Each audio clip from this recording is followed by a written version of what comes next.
I prepared a Thanksgiving dinner for 12 people in a house my own family did not even know I owned. Not one of them showed up. And the night one old man arrived alone at my door carrying nothing but a plain brown envelope, my entire life shifted in a direction I had never once imagined. But to understand what that envelope changed, I need to take you back, because this story did not begin on Thanksgiving night. It began in the corner of my mother's bedroom when I was 9 years old. I was sitting very still on the edge of the bed watching my mother spend 2 full hours curling my sister Jade's hair for a little girl's beauty pageant. The room smelled like warm pressing oil and sweet hairspray, and her hands moved slowly and carefully through every single strand, her eyes fixed on Jade's reflection in the mirror. I waited for her to glance over at me, just once. She never did. That afternoon, without fully understanding what was happening to me, I learned something I would not find the right words for until I was nearly 34 years old. I learned that I was not the daughter worth looking at.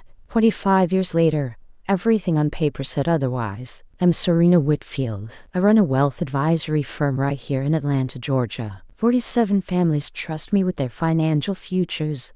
And last year, my company brought in $8 million in revenue. 8 months before this particular Thanksgiving, I quietly purchased and restored a historic home in Cascade Heights, one of the most storied Black neighborhoods in all of Atlanta, a community where generations of our people built something real and lasting, one brick at a time. I had not told my family about the house. I wanted them to walk through the front door and see it for themselves. I wanted them just once to look at me the way my mother always used to look at Jade. So I cooked. I set the long oak table with a terracotta linen cloth, the deep warm orange you only ever see in the South during late November. I laid out 14 place settings, lit the brass pillar candles, and let the smell of sage and rosemary carry through every room as the turkey roasted slowly in the oven. I turned on the NFL game in the living room just to fill the quiet. The Cowboys were playing the way they always do on Thanksgiving. For one night, I let myself believe this time was truly going to be different. By 6 o'clock, not a single person had rung my doorbell. The candles burned lower. The game played on to an empty room. And then, at 6 minutes past 6, my phone buzzed against the oak table. It was a text from my mother. It read, "Serena, we are at Brandon's tonight. His Series B just closed at $12 million. We need to celebrate as a family. You understand. Happy Thanksgiving." I read those words 3 times. The phrase "as a family" came off that screen and hit me like a slow, deliberate slap across the face. Before I go any further, drop a comment right now and let me know where you are watching from. And if you have ever prepared a seat for someone who never came, please subscribe to True Stories, the Tragedies and Comedies of Life, because what arrived at my front door later that night is something I have never shared with anyone before. Now, to understand why those 3 words hit me the way they did, you need to know just a few things about my family. Not the whole history, just 3 moments. Because these 3 moments tell you everything. The first happened when I was 16 years old. I had just won first place at the regional speech competition, beating out students from across the entire district. My hands were still shaking when I walked through the front door that evening. My father looked up from the television, asked me if I had eaten dinner yet, and turned back to the screen. That same weekend, my parents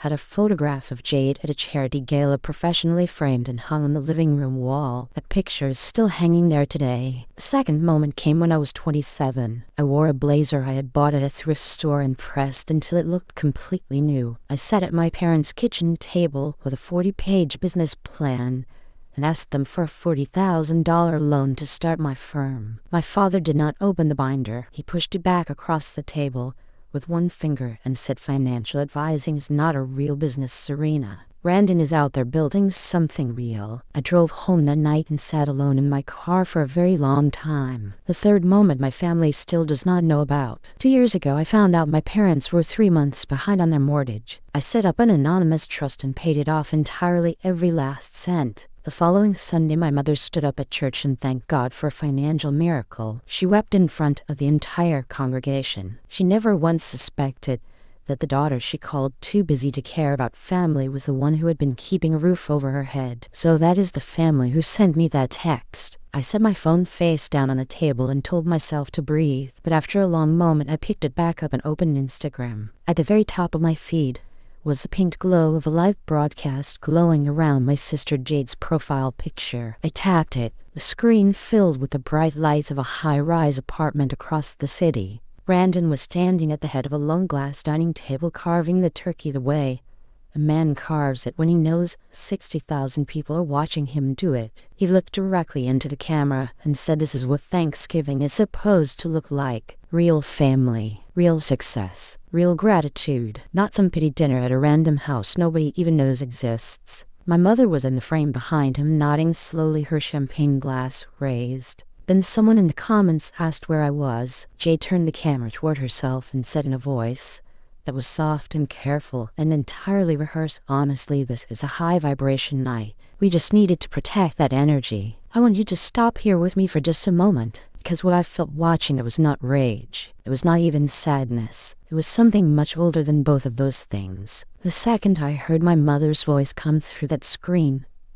I was 9 years old again, sitting in the corner of that bedroom waiting to be seen, and I finally understood something I had never let myself say out loud before. I had spent 25 years trying to outgrow a feeling that my own family kept quietly replanting in me every single time I came back. I set the phone down on the table. I did not turn it off. Their laughter kept filling my dining room, drifting past 14 empty plates, settings, and 14 still burning candles. The sound of their celebration inside all of that silence was the loneliest thing I've ever heard. I was still sitting in the quiet of all those empty chairs when I heard it. A slow, deliberate sound moving through my front hallway and into the house. Step, thud, step, thud. Steady and unhurried, like the footsteps of someone who had never once let fear change the way he moved. I turned toward the hallway. Standing in the arch of my dining room was my grandfather, Papa James Whitfield, 76 years old, dressed in a charcoal pinstripe suit, buttoned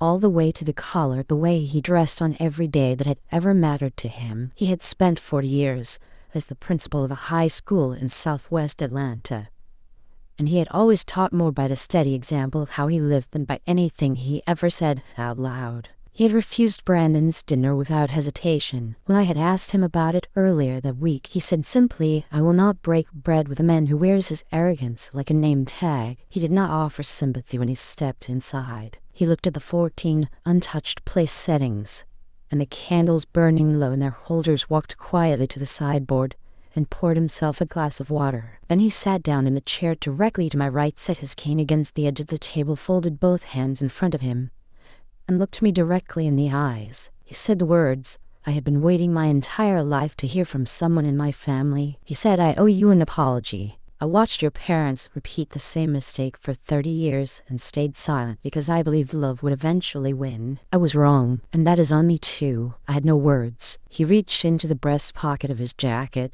and placed a thick manila envelope on the table between us. Stamped across the front in heavy red ink was one single word: confidential. He looked at me steadily and said, "Open it." The first documents inside were a forensic audit of Brandon Cole and his company, Elevate Capital Partners. What I found there quietly dismantled everything my family had spent that entire evening celebrating. The Series B announcement was not real. 9 of the 11 term sheets had been completely fabricated. The company's reported user numbers had been inflated by over 300%. The Securities and Exchange Commission had already received formal complaints from 4 separate small investors in the past 6 weeks alone, and the operating account was carrying a deficit of more than $1 million.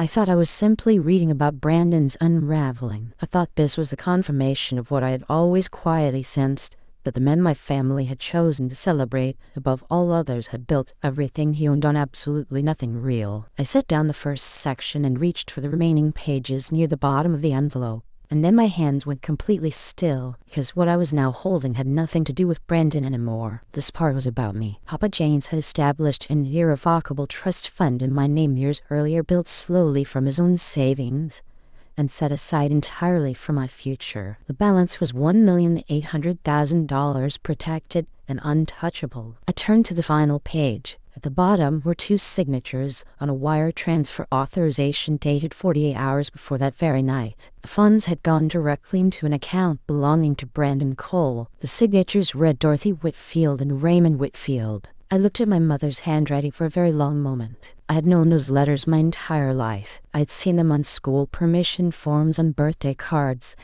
and on a surgical consent document the night I was 17 years old and frightened in a hospital room. That same hand had just signed away everything Papa James had ever set aside for me. He leaned forward, lowered his voice, and said they did not invest in Brandon. They bet your entire future on a man they never once asked to prove himself because he looked the part. And you built something real that never needed their permission. And that, he said, slowly terrified them. For a long moment after Papa James finished speaking, neither of us moved. I looked at the documents on the table, then at the 14 empty chairs, then at the candles still burning low after 3 hours of waiting. I stood up, walked to the kitchen, filled 2 glasses of water, and came back. I opened my laptop. There were no tears and no raised voice. There was only the kind of quiet clarity that arrives when you have finally stopped waiting for permission to act. I called my securities attorney at 8:15 that Thanksgiving evening. He answered on the second ring. I told him I needed an emergency C complaint filed first thing Friday morning, and that every document he needed would reach him before midnight. What I had read in that envelope made one thing very clear. Brandon's dinner that night was not a celebration at all. It was a recruitment operation. He had filled 12 seats with potential investors from Atlanta and Charlotte, who did not yet know what I was already holding. My parents and Jade were seated among them, as living proof of his stability, his family values, his credibility. He was using the people who trusted him the same way he used everything else as decoration for a performance he could not afford to let fail. Papa James and I arrived at 9:15. We did not knock. The door code had been shared with my parents weeks earlier, and Papa James had quietly memorized it. The door opened into warm, light, soft jazz and the smell of expensive food and borrowed confidence. And then the sound of Papa James's cane found the marble floor. Step, thud, step, thud. Steady and deliberate, moving through the room like something that could not be turned off or talked out of. That sound did not belong in that room. That was exactly the point. Jade reached me first, crossing the floor quickly and dropping her voice just low enough to sound in control. She told me this was a private dinner, and that I had not been invited. I did not look at her. I looked past her directly at Brandon, who was standing at the far end of the table, watching his composed smile begin to fail him from the inside out. He started to speak. He said, "Serena, I know this looks..."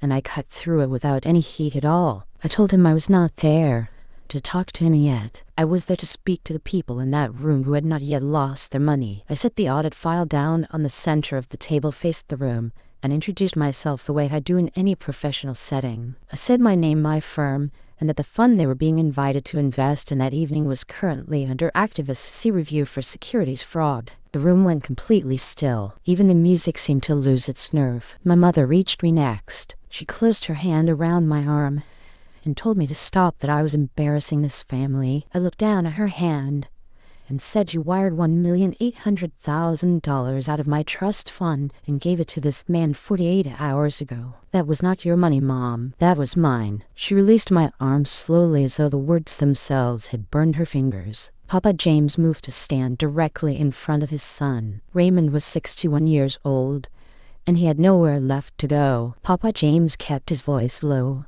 and even the way he had kept it low for 40 years, in front of students who needed truth more than comfort.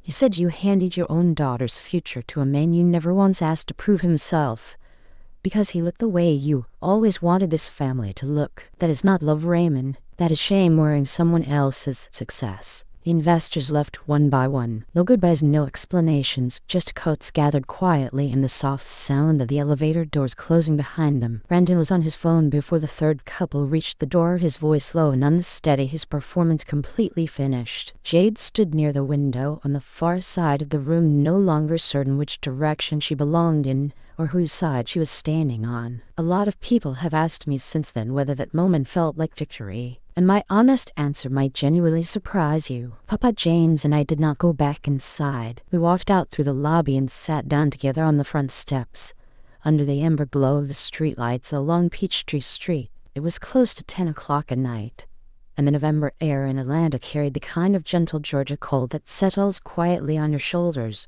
rather than cuts through them. The sidewalk was scattered with the last red maple leaves of the season, and somewhere down the block a single car passed slowly and then disappeared. Neither of us spoke for a long while. Then Papa James turned to me and asked quietly, "Are you okay?" I had spent my entire life answering that question before I even finished. The automatic response was always already forming, before the words were out. But this time I stopped. I let the question actually land where it deserved to. And when I finally spoke, I told him the most honest thing I'd said out loud in years. Not yet, I said, but I will be. And for the first time, I actually know why. Because here's what that night truly taught me. I had spent 34 years trying to earn my place in that family. I worked harder, stayed longer, and sacrificed more than I ever should have. And for a long time, I genuinely believed that if I just achieved a little more, proved myself one more time, they would finally turn around and see me the way they saw Jade, the way they saw Brandon. But here's what nobody ever tells you about that kind of longing. You cannot earn something that was never being offered. I was not losing a competition. I was running a race on a track that had never been built for me. Several weeks later, my attorney told me I had more than enough evidence to pursue criminal charges against my parents for breach of trust. I chose not to, not because what they did was forgivable. It was not, and I am still not sure it ever will be, but I made a clear and deliberate choice, not to spend the next chapter of my life building something new on the wreckage of theirs. That is not mercy, that is self-preservation, and I had spent far too many years in my life confusing those two things. I took the civil route instead through 7 months of careful litigation and documentation. I recovered most of what had been taken, not all of it, but most. 6 months after that Thanksgiving, I established the James Whitfield Scholarship Fund named for my grandfather to support first-generation college students from Heskay Heights and Southwest Atlanta. The best way I knew to honor the one person in my family who had always shown up for me was to make sure he kept showing up for someone else long after we are both gone. If you had ever been the one in your family who was asked to make yourself smaller so that someone else could feel bigger, I want you to hear this clearly. Your worth was never up for their vote. Your success has never required their applause. And the table you have spent years quietly trying to earn a seat at, you were always meant to build your own. They called me difficult. They called me too ambitious. They called me complicated. But what they were really saying, what I understand now with complete clarity, is that I reminded them of everything they were too afraid to become. Have you ever had to choose between the family you were born into and the person you were always meant to be? Leave your story in the comments below. I read every single one. Every one. If the story reached something real inside you today, please give it a like, because it helps more people find these stories exactly when they need the most. And if you are new here, welcome. We do not do highlight reels on this channel. We tell the real stories. The messy ones. The painful ones. The ones that did not end with revenge, but with release. I am truly grateful you are here. Subscribe to True Stories, the tragedies and comedies of life, and let us keep showing up for each other.